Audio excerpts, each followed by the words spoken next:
দিব এবং হবে অনেক মজা। তাহলে বন্ধুরা তোমরা আমাদের সাথেই থেকো, চলো আমরা পরিচিত হয়ে আসি আমাদের এই বিদ্যালয়ের বন্ধুদের সাথে।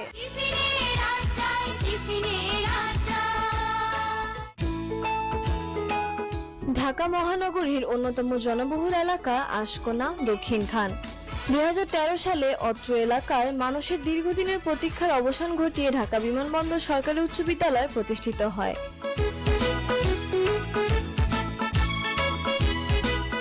ষষ্ঠ থেকে দশম শ্রেণীতে মোট 10টি শাখায় শ্রেণী কার্যক্রম চলে। নবম ও দশম শ্রেণীতে বিজ্ঞান, মানবিক ও ব্যবসায় শিক্ষা বিভাগে আলাদা আলাদাভাবে শ্রেণী পাঠদান করা হয়।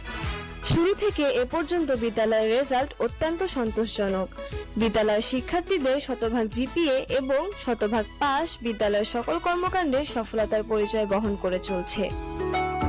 সর্বোপরি শিক্ষার্থীদের সুনাগরিক হিসেবে গড়ে তোলার জন্য বিদ্যালয়ের শিক্ষকবৃন্দ অক্লান্ত পরিশ্রম করে যাচ্ছেন। এখানে কোনো সরকারি বিদ্যালয় সেই সময় ছিল না। এইটি একমাত্র বিদ্যালয় যেটি অত্র এলাকার মধ্যবিত্ত, উচ্চবিত্ত এবং নিম্নবিত্ত পরিবারের চাহিদা মিট আপ করে সুন্দরভাবে পাঠদান করতে পারে। সেই সময় থেকে বিদ্যালয়টি হাঁটি হাঁটি পা পা করে অদ্যাবধি এই এলাকার স্টুডেন্টদের পাঠদান করে আসছে, লেখাপড়া শেখাচ্ছে, জ্ঞানদান করছে এবং নৈতিকতা শেখাচ্ছে, যেটি তাদের জীবনে, সমাজে, পরিবারে একটি সুন্দর নেতৃত্ব দিতে বা তাদের একটি চমৎকার দেশ গড়ার মনোভাব তৈরি করতে সহযোগিতা করে আসছে।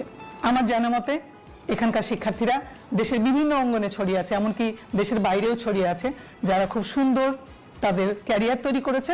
এটিতে ছেলেরা এবং মেয়েরা একসঙ্গে পড়াশোনা করে। 2 শিফট হলে এই এলাকার আরো পপুলেশনের চাহিদা রয়েছে এই স্কুলে পড়াশোনা করানোর জন্য, আমরা সেটি মিট আপ করতে পারি না। এটি যদি সরকারিভাবে চিন্তা ভাবনা করা হয় যে 2 শিফট করা হবে, তাহলে এই এলাকাবাসীর চাহিদা পূরণ হবে এবং আমাদের শিক্ষার্থীরা ভালোভাবে শিখতে পারবে। নিয়মানুবর্তিতা ও শৃঙ্খলাবোধের লক্ষ্যে প্রতি কার্যদিবসের শুরুতে বিদ্যালয়ের শিক্ষার্থীদের সমাবেশ অনুষ্ঠিত হয়। বিদ্যালয়ে রয়েছে আধুনিক বিজ্ঞানাগার, সুসজ্জিত গ্রন্থাগার, computer lab, digital classroom, debating club, scout, girls guide, BNCC. জ্ঞানার্জনের পাশাপাশি শিক্ষার্থীরা নাচ, গান, আবৃত্তি, চিত্রাঙ্কন, গল্প, কৌতুকের মধ্য দিয়ে নিজেদের প্রতিভার বিকাশ ঘটায়। বিদ্যালয়ের শিক্ষার্থীরা দেশে বিদেশে উচ্চ শিক্ষায় এবং কর্মজীবনে বিদ্যালয়ের সুনাম অক্ষুণ্ণ রাখছে। বর্তমানে এই বিদ্যালয়ের একজন প্রধান শিক্ষক, 24 জন শিক্ষক, 5 জন কর্মচারী এবং 700 জন শিক্ষার্থীর পদচারণায় মুখরিত। সফল ধারাবাহিকতা অনুসরণ করে এটি একটি আদর্শ বিদ্যাপীঠ হয়ে উঠেছে।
অনেকগুলো শিক্ষার্থী এখানে বসে আছে, চলো আমরা ওদের সাথে কথা বলে নেই।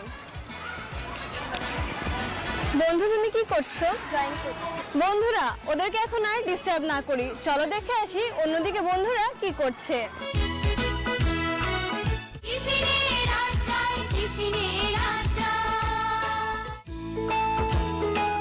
রঙিন পোশাকে সেজে আমাদের জন্য 4 জন বন্ধু পরিবেশনা নিয়ে অপেক্ষা করছে।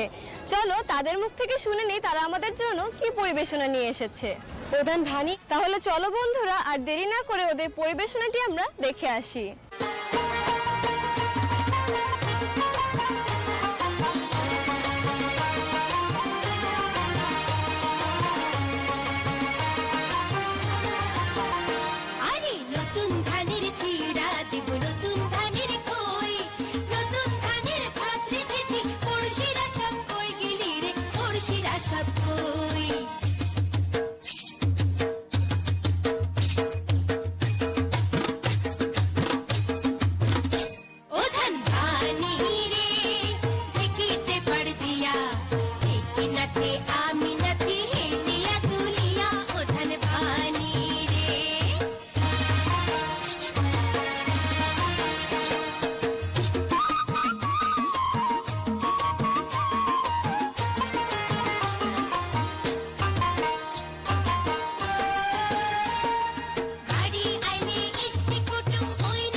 ধান তো অনেক ভাঙা হলো, এখন চলো আমরা চলে যাই আমাদের পরবর্তী সেগমেন্টে।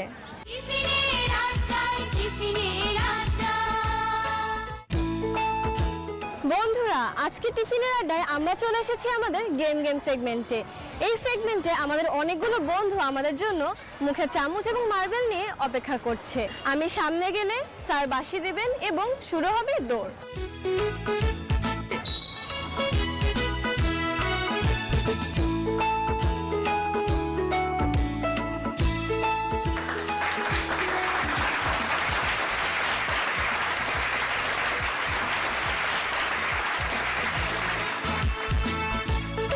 বন্ধুরা আমরা পেয়ে গেছি আমাদের প্রথম, দ্বিতীয় এবং তৃতীয় প্রতিযোগীকে। এখানে আমাদের এ বন্ধু হয়েছে প্রথম, ও দ্বিতীয় এবং ও তৃতীয়। বন্ধুরা তোমাদেরকে টিফিনের আড্ডা অনুষ্ঠানের পক্ষ থেকে থাকছে অনেক অনেক অভিনন্দন এবং শুভেচ্ছা। এবার আমরা চলে যাচ্ছি আমাদের পরবর্তী সেগমেন্টে। হঠাৎ হঠাৎ আরে ডাইনোসর ডাইনোসর, আরে কি করে পাউ কুন্তা বাতাস ঘুরিয়া ঘুরিয়া মরে, আরে পাউ কুন্তা বাতাস ঘুরিয়া ঘুরিয়া মরে, ও কি ওরে ওই মতন মোরে গাড়ির চাকা পথে পথে ঘুরে রে, ও কি গাড়ি আলমুই চলো রাজো পথে, ও কি গাড়ি আলমুই চলো রাজো পথে।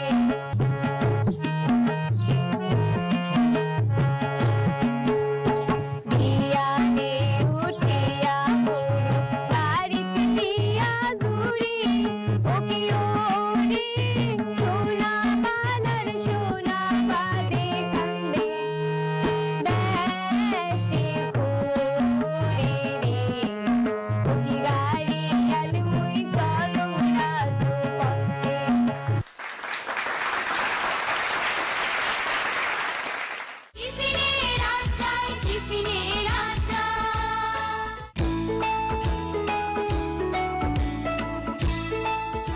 বন্ধুরা আমি আজকে আমাদের মাঝে পেয়েছি বিশেষ একজন বন্ধুকে, যার নাম সৃজা।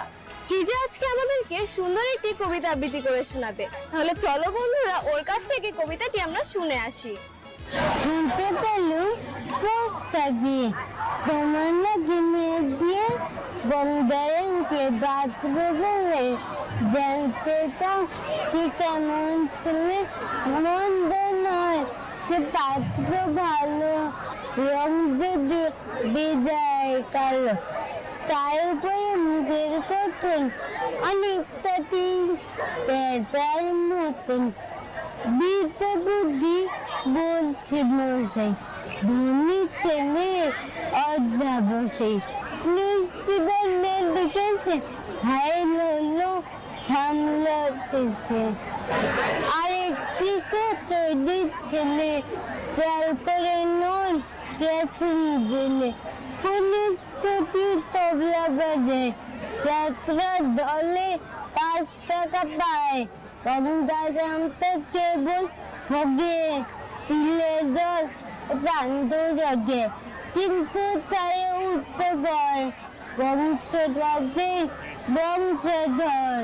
সামলাইলে গ্রামে কি গান হয় গঙ্গারামে। তখন পাত্র পেলে মন্ত্রী আর মন্দ ছেলে।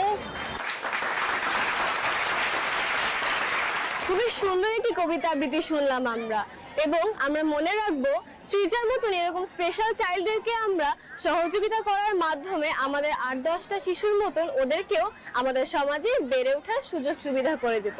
তাহলে চলো বন্ধুরা, এখন আমরা চলে যাই আমাদের পরবর্তী সেগমেন্টে।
আমাদের শুরু।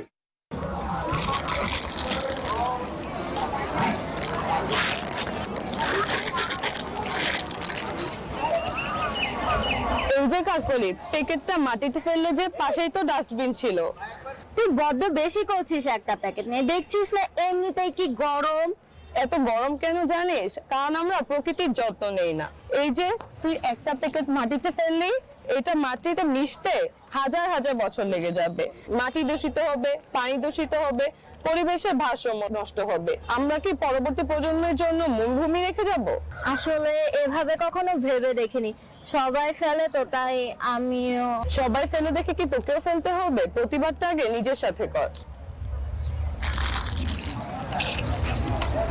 দুঃখিত বন্ধু, আজ থেকে প্রতিজ্ঞা করলাম, আমরা আমাদের আঙিনা যেমন পরিষ্কার রাখি, বাড়ির চারপাশও তেমন পরিষ্কার রাখবো। পৃথিবীটা আমাদের ঘর, আর ঘর পরিষ্কার রাখার দায়িত্বটাও আমাদের প্রত্যেকের। হ্যাঁ বন্ধুরা, ডাস্টবিন আমাদের পাশে থাকা সত্ত্বেও আমরা ময়লাটা ডাস্টবিনে ফেলি না, ফেলি ডাস্টবিনের পাশে কিংবা আমাদের পরিবেশে। তাই চলো বন্ধুরা, আজ আমরা প্রতিজ্ঞা করি আমরা ময়লা ডাস্টবিনে ফেলবো এবং এই পৃথিবীকে আমাদের বাসযোগ্য হিসেবে গড়ে তুলবো। আজকের আড্ডার এই পর্যায়ে আমরা চলে এসেছি আমাদের কথা নিয়ে কারাকারি সেগমেন্টে। এই সেগমেন্টে মূল আকর্ষণ হলো যুক্তির লড়াইয়ে কে হবে সেরা। তাহলে চলো বন্ধুরা, আর দেরি না করে আজকের যুক্তির লড়াইয়ে কারা সেরা হয় তা আমরা দেখে আসি। প্রাথমিক কারাকারি পর্বতে আমাদের দুটি পক্ষ আছে, প্রথম পক্ষে সরকারি দল এবং অপর পক্ষে বিরোধী দল। এই ছায়া সংসদে আমি আজ প্রস্তাব উত্থাপনের জন্য মাননীয় প্রধানমন্ত্রীকে আহ্বান জানাচ্ছি। মাননীয় মডারেটর ও বিচারক মণ্ডলী, সবাইকে আসসালামু আলাইকুম। আজকে আমাদের বিতর্কের বিষয় হলো শিক্ষা হলো সমাজ পরিবর্তনের মূল হাতিয়ার। মাননীয় মডারেটর, আমরা শিক্ষা বলতে কি বুঝি? আমরা শিক্ষা বলতে শুধু বই জ্ঞানকে বুঝি না, আমরা শিক্ষা বলতে মানবিকতা, নৈতিকতা, পারিবারিক শিক্ষা, প্রাতিষ্ঠানিক শিক্ষা বুঝি। মাননীয় মডারেটর, তারপরে আসে সমাজ। আমরা সমাজ বলতে কি বুঝি? আমরা সমাজ বলতে শুধু আশেপাশে মানুষকে নিয়ে সমাজ বলছি না। মাননীয় মডারেটর, আমরা সমাজ বলতে গোটা জাতি ও গোটা দেশকে বুঝাচ্ছি। মাননীয় মডারেটর, নেলসন ম্যান্ডেলা বলেছেন, education is the most powerful weapon which you can use to change the world. মাননীয় মডারেটর, একটি মাত্র প্রমাণ করে যে শিক্ষা শুধু বই নয়, এটি সমাজ পরিবর্তনের মূল হাতিয়ার। মাননীয় মডারেটর, আমি আরো বলতে চাই, শিক্ষা দরিদ্রতা দূর করে। শিক্ষা হলো একটি আলো, যে আলো অন্ধকার দূর করে এবং মানুষকে মানুষ বানায়, সমাজকে উন্নতির পথে এগিয়ে নিয়ে যায়। তাই আমি বলতে চাই, শিক্ষা হলো সমাজ পরিবর্তনের মূল হাতিয়ার। সুতরাং উত্থাপিত প্রস্তাবটি এই সংসদে গৃহীত হওয়ার দাবি রাখে। এই পর্যায়ে আহ্বান জানাচ্ছি মাননীয় বিরোধী দলের নেতাকে। মাননীয় মডারেটর এবং উপস্থিত শ্রোতাদের জানাই আসসালামু আলাইকুম। আজকে উত্থাপিত প্রস্তাবটি হলো শিক্ষাই সমাজের পরিবর্তনের মূল হাতিয়ার। এর বিপক্ষে আমি আমার যুক্তি উপস্থাপন করছি। মাননীয় মডারেটর, প্রথমে স্পষ্ট করে বলতে চাই, আমি শিক্ষার বিরোধিতা করছি না, অতি সরলীকৃত ধারণার বিরোধিতা করতে যাচ্ছি। মাননীয় স্পিকার, যেখানে সমাজের উন্নয়ন একটি বহুমাত্রিক বাস্তবতা, সেখানে শুধুমাত্র শিক্ষাকে নিয়ামক হিসেবে তুলে ধরার চেষ্টা করা হয়েছে। শিক্ষা কখনোই শূন্যস্থানে কার্যকর হতে পারে না। বহু উন্নয়নশীল দেশে শিক্ষিত জনগোষ্ঠী বা শিক্ষিত তরুণরা বেকারত্বে ভুগছে। কেন? এর কারণ হলো অর্থনৈতিক প্রবৃদ্ধি এবং কর্মসংস্থানের সুযোগ না পাওয়ার কারণে। অতএব অর্থনীতি হলো সেই ভিত্তি, যে ভিত্তির উপর শিক্ষা দাঁড়িয়ে থাকে। ভিত্তি দুর্বল হলে উপরিভাগের সৌন্দর্য কখনোই টেকে না। মাননীয় মডারেটর, সমাজ যদি অর্থনৈতিক ন্যায় বিচার না থাকে, শিক্ষা কেবল বৈষম্যকে আরো প্রাতিষ্ঠানিক করে তোলে। উন্নয়ন দেশগুলো প্রথমে তাদের অর্থনৈতিক অবস্থার উন্নতি সাধন করেছে, পরবর্তীতে তারা শিক্ষা দিকে চোখ দিয়েছে। কেননা যখন একটি দেশের অর্থনৈতিক উন্নয়ন হয়, তখন আপনা আপনি শিক্ষার উন্নয়নে চলে আসে। শিক্ষা গুরুত্বপূর্ণ, কিন্তু উন্নয়নের মূল হাতিয়ার হিসেবে অভিহিত করা বাস্তবতার অপব্যাখ্যা। উন্নয়ন একটি সমন্বিত প্রক্রিয়া, যেখানে অর্থনীতি হলো কেন্দ্রবিন্দু। উত্থাপিত প্রস্তাবটি সংসদে গৃহীত নয়। এ পর্যায়ে আহ্বান জানাচ্ছি মাননীয় সরকার দলীয় আলোচক। মাননীয় মডারেটর, আমি বলতে চাই, education is the backbone of a nation, অর্থাৎ শিক্ষা জাতির মেরুদণ্ড। একমাত্র শিক্ষাই পারে একটি জাতি বা একটি সম্প্রদায়কে এগিয়ে নিয়ে যেতে। মাননীয় মডারেটর, মেরুদণ্ড ছাড়া যেমন মানুষ সোজা হয়ে দাঁড়াতে পারে না, তেমন শিক্ষা ছাড়া একটি জাতি কখনো উন্নতির দিকে এগিয়ে যেতে পারে না। মাননীয় মডারেটর, আমার বিপক্ষ দলের বন্ধু বলল, দারিদ্রতা যে সমাজে আছে তার আগে অর্থনৈতিক পরিবর্তন করতে হবে। অর্থনীতি এক ধরনের শিক্ষা। মাননীয় মডারেটর, আমরা বলছি না শিক্ষা বই কলম এর মধ্যে আবদ্ধ। মাননীয় মডারেটর, আমি বলছি শিক্ষা সবকিছু, যেমন হচ্ছে নৈতিক শিক্ষা, সামাজিক শিক্ষা, সবকিছু এক ধরনের শিক্ষা। আমার বিপক্ষ দলের বন্ধু বলল, আজ অনেক মানুষ শিক্ষা গ্রহণ করেও বেকার ঘুরছে। মাননীয় মডারেটর, আমি আগে বলেছি, শিক্ষা শুধু বই কলমের মধ্যে আবদ্ধ নয়, অনেক ক্রিয়েটিভিটি আছে, সেগুলো এক ধরনের শিক্ষা। তারা শুধু বই কলমের শিক্ষাকেই প্রায়োরিটি দিয়েছে, তার জন্যই তারা আজ বেকার ঘুরছে। মাননীয় মডারেটর, আমি বলতে চাচ্ছি, যদি শিক্ষা গুরুত্বপূর্ণ না হয়, তাহলে কেন উন্নত দেশগুলো এত বেশি শিক্ষিত? অর্থনীতি এক ধরনের শিক্ষা। তারা যদি জানে না যে অর্থনীতি কিভাবে চালাবে, তাহলে তারা কিভাবে অর্থনীতির কথা বলে? অর্থনীতি চালানোর জন্য এক ধরনের শিক্ষা প্রয়োজন। বিতর্কের এই পর্যায়ে আহ্বান জানাচ্ছি মাননীয় বিরোধী দলীয় উপনেতা। মাননীয় মডারেটর, আমাদের প্রতিপক্ষ দলের বন্ধুরা কি জোর করে বলতে পারবেন যে একটি জাতির কাছে শিক্ষা বড় নাকি তার অস্তিত্বকে টিকিয়ে রাখা বড়? যদি অস্তিত্বই আগে আসে, তাহলে শিক্ষা কিভাবে একটি জাতির মূল হাতিয়ার হয়ে যেতে পারে? দাবিটি কি শুরুতেই ভিত্তিহীন হয়ে পড়ে না মাননীয় মডারেটর? মাননীয় মডারেটর, পক্ষ দল দাবি করেছেন শিক্ষাই সব। বিশ্ববিখ্যাত উদ্যোক্তা ইলন মাস্ক বলেছেন, don't confuse schooling with education. I didn't go to Harvard, but the people that work for me did. এর থেকে আমরা শিক্ষা পাই, সার্টিফিকেট সমাজ বদলাতে পারে না, কর্মমুখী দক্ষতায় সমাজ পরিবর্তনের আসল কারিগর। আপনাদের এক তথাকথিত মূল হাতিয়ার কেন লক্ষ লক্ষ যুবককে কর্মসংস্থান দিতে ব্যর্থ হচ্ছে? মাননীয় মডারেটর, শিক্ষা যখন নৈতিকতাহীন হয়, তখন তা হয়ে ওঠে ধ্বংসের মরণাস্ত্র। আজকে পৃথিবীতে বড় বড় যুদ্ধ, অর্থপাচার আর দুর্নীতির পেছনে কারা দায়ী? তারা কি অশিক্ষিত মানুষ? না মাননীয় মডারেটর, তারা সবাই উচ্চ শিক্ষিত। মাননীয় মডারেটর, যদি শিক্ষা এতই নৈতিক শিক্ষা দিয়ে থাকে, তাহলে শিক্ষিত মানুষরা বড় হয়ে কেন তাদের মা বাবাদের বৃদ্ধাশ্রমে পাঠাচ্ছে?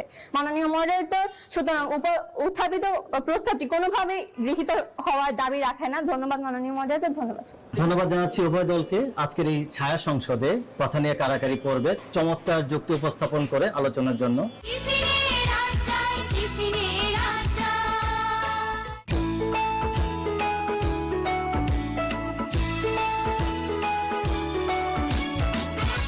আমরা দেখতে পাচ্ছি এখানে কিছু শিক্ষার্থী তাদের শখের হাতে বানানো জিনিস দিয়ে টেবিল সাজিয়েছে।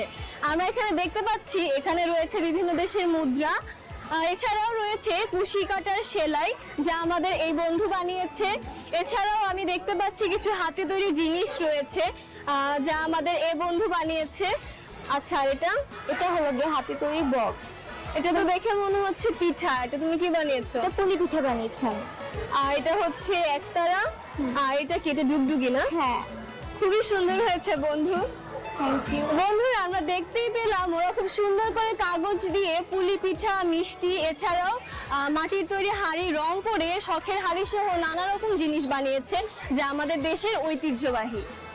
বন্ধুরা, আমরা আশা করি তাদের এই ধরনের শখ এবং হাতে বানানো জিনিস দেখে অনুপ্রাণিত হব এবং এরকম কাজ করতে উৎসাহিত হব।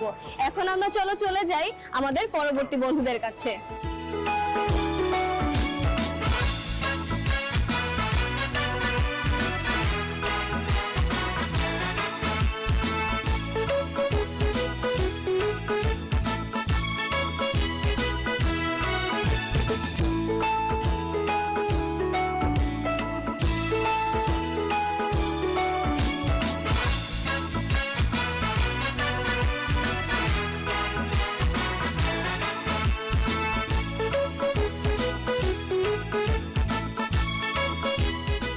রং তুলিতে রঙিন হয়ে উঠেছে সাদা কাগজগুলো।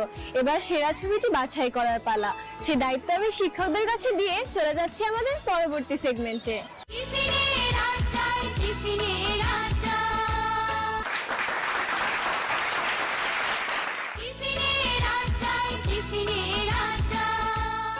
বন্ধুরা, নাচে গানে আড্ডায় অনেক তো হলো আজ।